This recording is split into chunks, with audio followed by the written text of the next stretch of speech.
Mind swimming പൂളിൽ പോയാലോ?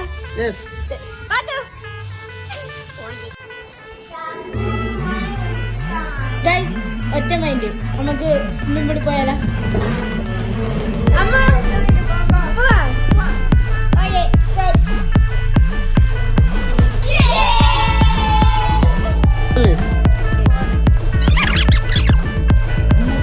ഒരു സൽപുത്രൻ പിറന്നടാ പണ്ട്, മഹാധ്യായം തുടക്കമായെന്ന്.